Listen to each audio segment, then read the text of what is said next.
Majapahit, sebuah kerajaan besar yang sering dianggap sebagai cikal bakal Indonesia, selalu menarik perhatian dalam pelajaran sejarah kita. Tokoh sentral seperti Gajah Mada seringkali dijadikan simbol pemersatu Nusantara. Namun, ada pandangan yang perlu kita kaji lebih dalam. Banyak dari kita yang diajarkan bahwa kerajaan Majapahit adalah simbol keagungan dan persatuan bangsa. Namun, jika kita melihat lebih dekat, sejarah ini tidak sehitam putih yang sering digambarkan. Majapahit, di bawah pemerintahan Hayam Wuruk dan dengan dukungan Pati Gajah Mada, sebenarnya melakukan berbagai ekspansi ke wilayah-wilayah sekitarnya, yang pada dasarnya adalah tindakan kolonialisme dan imperialisme. Sumpah Palapa yang diucapkan oleh Gajah Mada seringkali dipahami sebagai tekad untuk mempersatukan Nusantara. Namun, interpretasi ini bisa saja melenceng dari kenyataan sejarah. Sumpah tersebut mungkin lebih tepat diartikan sebagai keinginan untuk menaklukkan kerajaan-kerajaan lain di sekitarnya, seperti Swarnabhumi, Sumatera, Bintan, Tumasik, dan banyak lagi. Wilayah-wilayah ini harus menyerahkan upeti kepada Majapahit, menunjukkan adanya dominasi dan kontrol yang kuat dari kerajaan ini. Di sisi lain, perlawanan dari kerajaan-kerajaan yang diserbu tentu terjadi, meski akhirnya mereka kalah dan tunduk.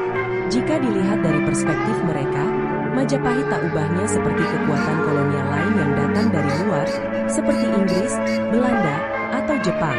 Mereka semua adalah agresor yang membawa peperangan dan penaklukan.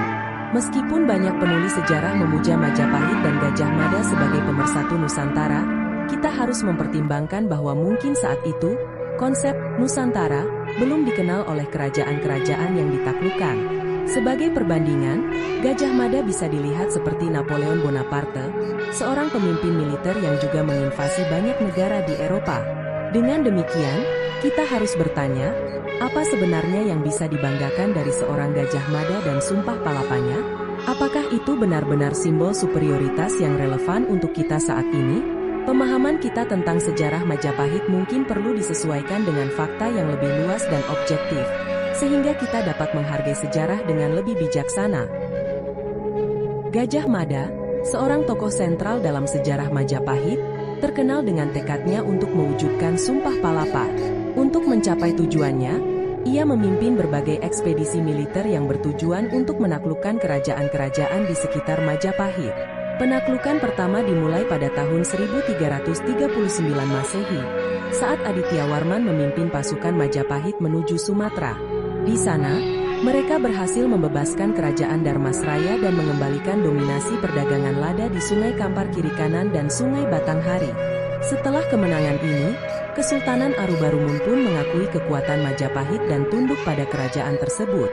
Sekembalinya Aditya Warman ke Majapahit pada tahun 1343 Masehi, ia bersama Gajah Mada merencanakan ekspedisi penaklukan ke Pulau Bali, tepatnya untuk menaklukkan kerajaan Bedahulu yang enggan tunduk pada Majapahit.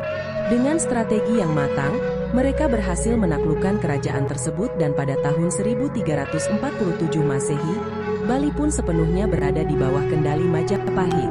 Tidak berhenti di sana, Gajah Mada melanjutkan ekspedisinya ke Kesultanan Samudera Pasai dengan bantuan Laksamana Nala.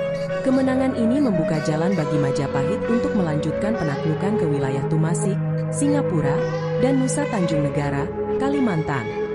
Setelah wilayah-wilayah ini kembali berada di bawah kendali Majapahit, klaim atas Tumasik dan Nusa Tanjung Negara pun diperkuat tanpa adanya perlawanan yang berarti.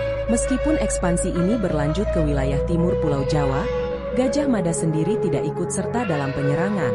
Laksamana Nala yang memimpin pasukan ke Pulau Lombok dan Pulau Sumbawa berhasil menaklukkan kerajaan Selaparang, namun mengalami kegagalan saat menyerang kerajaan Dompo. Kegagalan ini justru memotivasi pasukan Majapahit untuk kembali mencoba menaklukkan Dompo. Gajah Mada bahkan membebaskan Pasung Grigis dengan syarat ia harus bergabung dalam ekspedisi ini. Dengan kekuatan yang lebih besar, pasukan Majapahit akhirnya berhasil menaklukkan Dompo, serta beberapa pulau lainnya di wilayah timur yang kemudian menyatakan tunduk kepada Majapahit. Namun, di masa pemerintahan Prabu Hayam Wuruk, fokus kerajaan mulai bergeser dari ekspansi militer ke stabilitas politik internal. Upaya untuk memperkuat hubungan dengan kerajaan-kerajaan lain dilakukan, salah satunya melalui pernikahan antara Hayam Wuruk dan Dyah Pitaloka dari Kerajaan Sunda Galuh. Namun, Gajah Mada tetap berpendirian bahwa kerajaan Sunda Galuh harus menjadi bagian dari Majapahit, yang menyebabkan tragedi di lapangan Bubat. Ketegangan antara pasukan Majapahit dan rombongan Sunda Galuh berakhir dengan pertempuran yang mengakibatkan kematian seluruh rombongan Sunda. Insiden ini merusak hubungan baik antara kedua kerajaan dan membuat Hayam Wuruk kecewa terhadap Gajah Mada. Akhirnya, Gajah Mada kehilangan jabatannya sebagai Patih Amangkubumi, menandai akhir dari ekspansi besar-besaran Majapahit di Nusantara. Melalui berbagai ekspedisi dan penaklukan, Gajah Mada berhasil memperluas wilayah Majapahit, namun dengan konsekuensi politik yang tidak selalu menguntungkan. Kisah ini menggambarkan kompleksitas dan dinamika kekuasaan di masa lalu, serta memberikan pelajaran berharga tentang kekuatan dan batasan dari ambisi yang besar.